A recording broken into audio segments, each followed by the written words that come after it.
ભૂખનું દુઃખ છે શું? બોલો શ્રી રાધા રમણ દેવની જય, બોલો શ્રી લક્ષ્મીનારાયણ દેવની જય, શ્રી હરિ કૃષ્ણ મહારાજની જય. સૌથી પ્રથમ વ્યાખ્યાન માળામાં નાનકડું એવું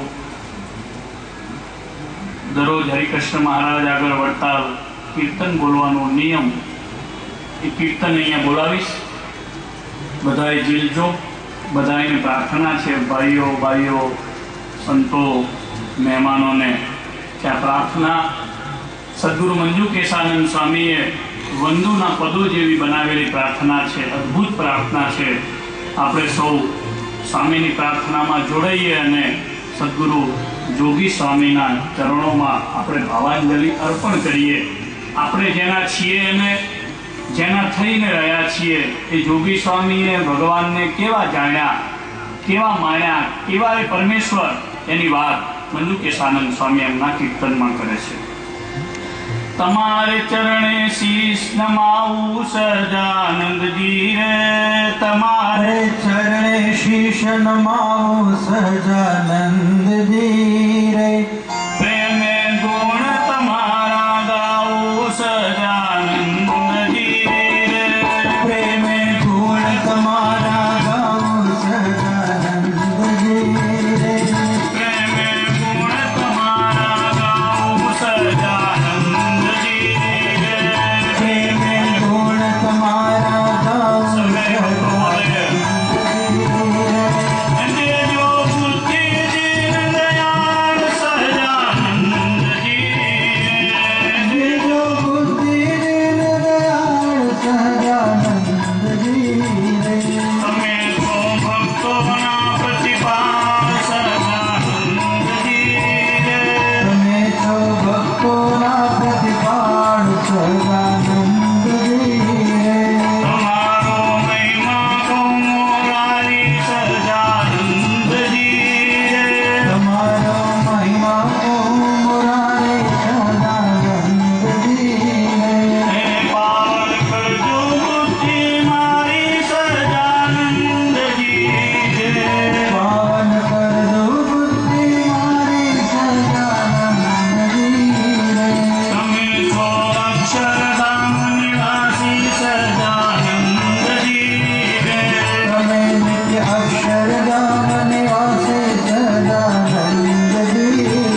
આગેવાન, ધર્મયોગી દીક્ષા શતાબ્દી મહોત્સવના અધ્યક્ષ, પરમાદરણીય સાધુગુણે સંપન્ન નિષ્કપટ હૃદયના તેઓ સંત છે તેવા પરમ પૂજ્ય દેવ સ્વામી, સદગુરુ જોગી સ્વામી જેવા મહાન સમર્થ સંતનો જેમણે રાજીપો પ્રાપ્ત કર્યો એવા નિડર સાધુગણે સંપન્ન ફરેણી ધામના જીર્ણોદ્ધારક વક્તા સદગુરુ શાસ્ત્રી બાલકૃષ્ણદાસજી સ્વામી, શાસ્ત્રી સ્વામી, આપણી સભામાં ઉપસ્થિત સમગ્ર ગુજરાત, એમાં રોટલાના આદર્શરૂપ એવું આદરણીય પૂજ્ય આપાગીગાનું સ્થાન સત્તાધારથી પધારેલા સ્નેહી મહાન પૂજ્ય વિજયદાસ બાપુ, આદરણીય સર્વે બ્રહ્મનિષ્ઠ સંતો, રાજદ્વારેથી પધારેલા સ્નેહી માનનીય જવાહરભાઈ, મહોત્સવના યશસ્વી ગુરુ વચને સેવા કરનારા શ્રી હરિના લાડીલા સર્વે ભાવિક ભક્તો, મહોત્સવના મુખ્ય યજમાન, સહ યજમાન, કથાના યજમાન, યજ્ઞના યજમાન, સંત પૂજનના યજમાન, દૈનિક રસોઈઓના યજમાન, આચાર્ય મહારાજના ગાદીવાળાના પૂજનના સર્વે યજમાનો, સંતોના વચને આવા મહામહોત્સવમાં સેવા કરનારા તમામ ભગવાનના ભક્તો, સૌને જય સ્વામિનારાયણ. સૌથી પ્રથમ સદગુરુ જોગી સ્વામીના આ મહોત્સવમાં 5 શબ્દ બોલવા માટે મને સંતોએ પસંદ કરીને અહીંયા બેસાડ્યો, એટલે બધા સંતોનો આભાર માનો. મોટા સંતની 2 વાત કરવાનો મને મોકો મળ્યો.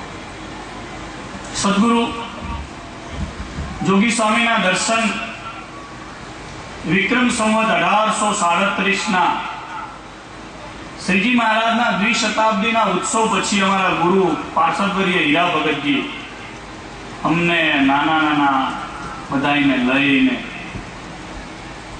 પંચતીર્થી કરવા માટે સોરઠમાં વડતાલના મંદિરનો આરસ જડાયો પછી લઈને આવ્યા હતા. ત્યારે પીપલાણામાં સ્વામીના સર્વપ્રથમ અમે દર્શન કર્યા હતા. જે દિવસે સ્વામીનો મહિમા, સ્વામીની વાત, સ્વામી શું છે કંઈ ખબર નથી, પરંતુ મોટા પુરુષ જાણી અને ગુરુ હીરા ભગત પીપલાણા ઓજતમાં દર્શન કરવા માટે, સ્નાન કરવા માટે લઈ ગયા. પછી સ્વામીની પાસે દર્શન કરવા માટે લાવ્યા હતા. અમને બધાને નાનાને દંડવત કરાવ્યા હતા. એ મને સ્મૃતિ અત્યારે થઈ રહી છે, યાદ આવે છે. સ્વામીનું જીવન અત્યારે આ સમિયાણો ગોઠવાયો એના ઉપરથી હું નથી કહેતો, પરંતુ જે રીતે દેવ, બાલ અને મોહનની જોડી છે એ જોઈને હું આ સ્વામીના દર્શન કરું છું. સંપ્રદાયમાં અહીંયાથી વિજયદાસ બાપુએ બહુ સરસ વાત કરી. પીપલાણાને દલપતરામે વિહાલાલજી મહારાજની આજ્ઞાથી લખ્યું, પરમ શુભ ધામ છે પીપલાણું રે. પીપલાનું ધામ શુભ ધામ હતું, પણ એને જગત આખા મહિમાવંતું સદગુરુ જોગી સ્વામીએ કહ્યું. મહારાજની દીક્ષા ભૂમિ છે, સ્વયં તીર્થ છે, છતાંય પણ તીર્થમાં જ્યારે સંત રૂપી તીર્થ આવે ત્યારે મહિમાવંતું બને છે. સ્વામીએ એને મહિમાવંતું બનાવ્યું. એનાથી ઊંચું સોરઠની આ ભૂમિ એટલે જોગીઓની ભૂમિ. હમણાં જ અમે ક્યાંક 2-3 મહિના પહેલા હું ને બાલ સ્વામી કોઈ જોગી સ્વામીની છત્રીના ઉદ્ઘાટનમાં ભેળા બેઠા હતા, બાજુમાં બેઠા હતા. મેં કીધું, સ્વામી જોગીઓ બધા જૂનાગઢમાં થાય એનું કારણ હું? મને કે તમે વડતાલવાળા થવા નથી દેતા, એ તો ઘણા જોગી થાય એમ છે કે છે. અંદરની વાત બહાર કરી, એમાં મને કરવામાં વાંધો નથી, કારણ કે સ્વામીએ સત્ય વાત કરી. જોગી થવા માટે ઘણા બધા જોગીઓ હોય છે, અનુભવ્યા છે, પણ દર્શન કરવામાં 3 જોગી જીવનમાં ધ્યાનમાં આવ્યા. એક જોગી સ્વામી હમણાં દેહ છોડ્યો, મહારાજના ધામમાં ગયા જુનાગઢના, એ હરિપ્રકાશદાસ સ્વામી જોગી સ્વામી. બીજા એવા જ બ્રહ્મનિષ્ઠ સદગુરુ હરિપ્રકાશદાસ સ્વામી જેવા સદગુરુ હતા, ભગવાનની સાથે વાત કરે એવા સંત, આશીર્વાદ આપે, આમ હાથ ઝાલીને ભગવાનનું ધામ બતાવે એવા. એવા એક બીજા સ્વામી જોયા હતા, પીળી ચોટલી વાળા હરિકૃષ્ણદાસજી જોગી સ્વામી, હેમાળ વાળા, કે જુનાગઢમાં રહેતા. મારા આસને આવતા, મારા ગુરુ સાથે અતિશય હેત, અને મુક્ત રાજો જ્યારે મળે ત્યારે સંપ્રદાયની જે ચિંતાની વાત, સંપ્રદાયના ઉત્કર્ષની વાત, બધા નાના નાના હતા ત્યારે મેં જોયેલી, સાંભળેલી. એ બીજા જોગી ને ત્રીજા જોગી સ્વામીના દર્શન કર્યા. એટલે આપણે જેમના ભવ્ય શતાબ્દી દીક્ષા મહોત્સવમાં ઉપસ્થિત છીએ એવા સદગુરુ ધર્મપ્રસાદદાસ જોગી સ્વામી, 3 સંત મહાપુરુષો જોગીઓના મારા જીવનમાં દર્શન કર્યા. જીવનમાં સંતોએ બધાએ કહ્યું છે, એક જન્મ માં આપે છે, બીજો જન્મ કોઈ સંત આપે છે. આત્માની સાફસૂફી કરનાર, જ્યાં સુધી કોઈ એક સંત આપણને મા સ્વરૂપે ન મળે ત્યાં સુધી સમજી લેવું કોઈ 84 લાખ જાતિઓની આપણે નિષ્ફળ ગઈ છે. મેં એવું દ્રઢ કરેલું છે. મારા ગુરુ ધામમાં ગયા છે તો મેં નક્કી કર્યું છે કે વડતાલમાં મારા ગુરુ હીરા ભગતજી હતા, એવા જો કોઈ આદર્શ કોઈ પાર્ષદવર્ય હોય તો એ કાનજી ભગતજી છે. ગુરુ પૂર્ણિમાને દિવસે દર્શન કરવા હોય ત્યારે એમની પાસે જઉં છું. ગુરુ ધામમાં ગયા પછી જીવનમાં આત્માની સાફસૂફી કરનાર જો કોઈ સંત મહા સ્વરૂપે ન મળે તો આ જીવને અહમ મમત્વના દોષ ક્યારેય ટળ્યા નથી, ટળે નહીં એવું અનુભવથી વર્તાય છે, દેખાય છે, બધા એમાં જોવાય છે. માન રે, ઈર્ષા રે, રાગ રે, દ્વેષ રે, કપટ રે, એ ક્યારેય ભલે સાધુ થાય નીકળે નહીં. કોઈક વળી જોગી સ્વામી જેવા મહાન સંત પુરુષ મળે અને કે જા, તો વળી વાત જુદી છે, પણ બધાને તો એવું કઈ મળતું હોતું નથી. પણ ભગવાનના કોઈ સંત આત્માની સાફસૂફી કરનાર જ્યારે મળે છે ત્યારે ચોક્કસ એ જીવ ઉદ્ધારના પથ તરફ દોડે છે. તમે બધા બહુ ભાગશાળી છો. સદગુરુ જોગી સ્વામી જેવા મહાન સમર્થ સંતનો યોગ થયો, જેમણે ભગવાન સ્વામિનારાયણની ઉપાસનાના અમૃત વચનો તમને પાયા. કેટલાય ગામડાઓ જોગી સ્વામીના વિતરણ કરેલા ફર્યો. સંતોએ વંથલી ગુરુકુળ પીપલાના મંદિરથી અને બાલ સ્વામીએ મહેનત કરેલા સૌરાષ્ટ્રના સોરઠના ગામડામાં મારે જવાનું થયું. મેં જે સ્વામિનારાયણ ભગવાનની અને રાધારમણ દેવના કેફની વાતો આ મંડળ દ્વારા જ્યાં જ્યાં સત્સંગ થયો છે, કોયલી હોય, રતાંગ હોય, ભાડેર હોય, કાલસારી હોય, વિસાવદર હોય, પ્રોપર વંથલી હોય, અનેક ગામડાઓ ભાયાવદર સહિતના મેં જોયા છે કે જ્યાં સ્વામી અને સ્વામીના શિષ્ય મંડળ દ્વારા જે સત્સંગ થયો છે એના જે પિયુષ પાયા છે, એ આજે આ સત્સંગના મજબૂત મૂળિયા સોરઠમાં રહેવા માટે એક જવાબદારીપૂર્વકનું કામ કરી ગયા છે. બહુ મોટું કામ કરી ગયા છે. જેમ મહાપુરુષદાસ સ્વામીનો સત્સંગ કામ કરી ગયો, જેમ કૃષ્ણચરણદાસ સ્વામીનો સત્સંગ કામ કરી ગયો, જેમ સદગુરુ ગુણાતીતાનંદ સ્વામીનો સત્સંગ કામ કરી ગયો, જેમ શાસ્ત્રી મહારાજ ધર્મજીવનદાસજીનો સત્સંગ કામ કરી ગયો, એમ જોગી સ્વામીનો સત્સંગ આજે કામ કરી ગયો છે. એનું પરિણામ આખા સત્સંગમાં દેખાય. મેં જોયું છે, અનુભવ્યું છે. સત્સંગનો પક્ષ રાખવામાં, સાધુતાની વાત કરવામાં ક્યારેય સ્વામી કોઈથી ઓછા દબાયા નથી. એ ગમે ત્યાં હોય. સ્વામીએ કહ્યું એમ મેં ક્યાંક ક્યાંક પાછળથી વચનો સાંભળ્યા છે. એ મુંબઈ મંદિરની સભા હોય, ઘાટકોપર મંદિરની સભા હોય, સુરત મંદિરની સભા હોય, ભરૂચની અંદર સ્વામીએ સભા કરી હોય, આણંદમાં આવીને સ્વામીએ સભા કરી હોય, જેવા સ્વામિનારાયણ ભગવાનને મોટા સંત પુરુષોની દયાથી સ્વામીએ જાણ્યા હતા એવા જ તમને બધાને આ મંડળને આપ્યા છે. અને આ સંતો એના માટે આ પુરુષાર્થ કરી રહ્યા છે. મને કોઈએ કીધું તમે ધર્મયોગી શતાબ્દી મહોત્સવમાં, દીક્ષા મહોત્સવમાં જઈને શું બોલશો? મેં કીધું મને ભગવાન સ્વામિનારાયણ જે બોલાવશે બોલીશ, કારણ સ્વામીને મેં જોયા નથી, અનુભવ્યા નથી, શું વાત કરશો? પણ મેં બાલ સ્વામીને જોયા છે, મેં દેવ સ્વામીને જોયા છે. હમણાં સ્વામી વાત કરતા હતા સ્વામીને સ્લેબ બોલતા નથી આવડતું, સલેબ બોલતા. પણ મોક્ષ અહીંયા મળે. રાકેશ પ્રસાદજી મહારાજનું નામ હું પહેલી વખત અહીંયા લઈને મહારાજજી સાથે વિચરણમાં આવ્યો ત્યારે સ્વામીએ કીધું રાકેન્દ્ર પ્રસાદજી મહારાજ. મને બરાબર યાદ રહી ગયું હતું. પણ રાકાનો ઇન્દ્ર બેકાર હોય ને એનો નહીં. એવું સ્વામીએ સહેજે સહેજે વચન બોલ્યા. મારો કહેવાનો ભાવ કે બંને સંતોમાં અને આ મંડળના સંતોમાં હું ઘણા બધા વ્યવહારના કાર્યોમાં એમની સાથે જોડાયો, મેં અનુભવ્યા. બહુ નિષ્કપટ અને નિર્મળ હૃદયના ભગવાન સ્વામિનારાયણના સિદ્ધાંતને અનુસરનારું આ મંડળ છે. આજે આ બધા સંતોને આ મંડપમાં ઉપસ્થિત જોઈ બાલ સ્વામીની જે અમૃતવાણીનો લાભ મળ્યો એ જોઈને મને બહુ આનંદ થયો. સ્વામીની જે વાત કરતા હતા એ કેફથી વાત કરતા હતા. જેને ગુરુને સેવ્યા એને એના ચેલાઓ સેવે એવો અનુભવ છે. જેને ગુરુને સેવ્યા એને એના ચેલાઓ સેવે. જેને ગુરુનો ગળફો લીધો, જેને ગુરુને પેશાબથી સાફ કર્યા, જેને ગુરુનું ટોયલેટ બાથરૂમ સાફ કર્યું, જેને ગુરુનો પરસેવો લૂછો, જેને ગુરુના કપડા ધોયા,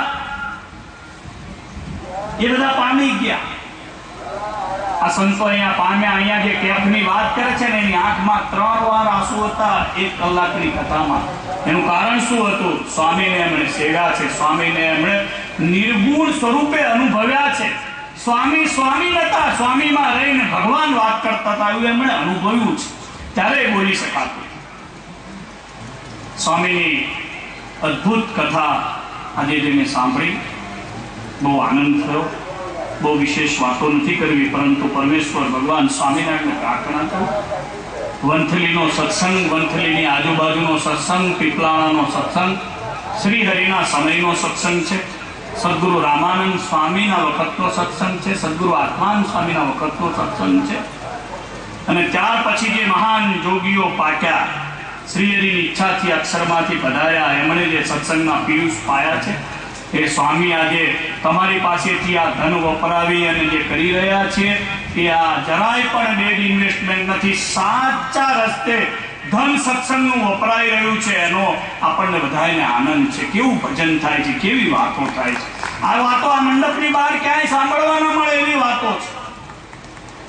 આ વાતના પિયુષ દુનિયામાં ક્યાંય પવાતા નથી. તમે બધાય ભાગશાળી છો કે પિયુષ પીવા માટે અહીંયા ઉપસ્થિત થયા છો. આ સંતોની વાતની કેપથી, એમની વાતોથી આપણને ભગવાન ભજવાનો આનંદ શરૂ થાય છે. ભગવાનની ઓળખાણ થવાનો આનંદ શરૂ થાય છે. નિશ્ચયનું બળ વધે છે. ભગવાનના સ્વરૂપને ઓળખવામાં સાધુની વાત સાંભળ્યા પછીનો જે આનંદ હોય છે તે જુદો હોય છે.